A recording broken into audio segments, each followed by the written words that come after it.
ญาติธรรมสาธุชนทุกคนทุกท่านเนาะวันนี้ก็มาอีกที่หนึ่งสายบุญด้วยกันนี่คือพี่สาวที่ไปวัดดูมาเมื่อกี้เนี่ยเนาะพอพี่สาวทางวัดอยู่นู้นนี่ก็พี่บ่าวพี่ชายลูกของป้าเป็นน้องเป็นอันนี้คือเป็นน้องของพี่สาวนี่ก็เป็นพี่บ่าวนี่ก็เป็นน้องบ่าวแต่เป็นลูกของป้าคือลูกของแม่โยมแม่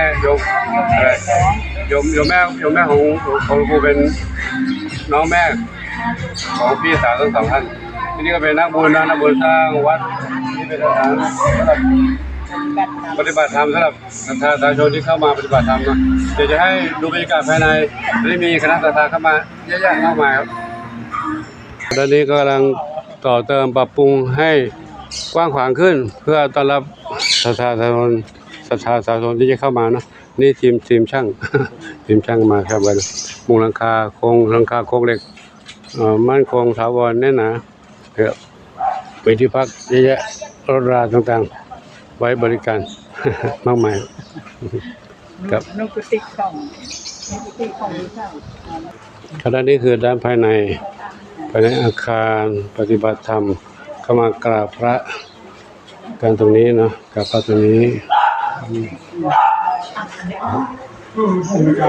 ก็ขอเชิญทุกท่านกราบพระ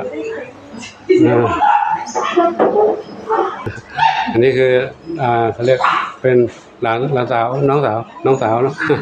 ไม่ต้องเป็นหลานสิเป็นหลานเป็นน้องเป็นหลานนั่นเป็นพี่เป็นน้องกันนี่เป็นหลานสาธุไม่รบกวนมากเราแป๊บเดียวสาธุแป๊บเดียวนะต้องไปสถานปฏิบัติธรรมที่กำลังต่อเติมแล้วเราไปอยู่ตอนนี้เราอยู่ที่ตำบลทุ่ง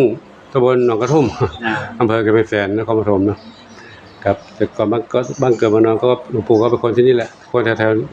อำเภอกำแพงแสนนี่เนาะตำบลทุ่งลูกนกใกล้เคียงกันนี่เนาะตอนนี้ไปอยู่ลำปางอยู่วัดโป่งชัยวันนี้มีโอกาสเข้ามากับสักการะครูบาอาจารย์ก็มาแวะทักทายญาติพี่น้องเคยญาติกันสายบุญทั้งนั้นให้บุญกับความโมทนาสาธุนะสำหรับที่นี้ก็จะขอยุติไว้ที่นี่ก่อนพบกันใหม่ในคลิปต่อไปขอบคุณทุกท่านและทุกท่านทุกกันสาธุไปแล้วสาธุจ้า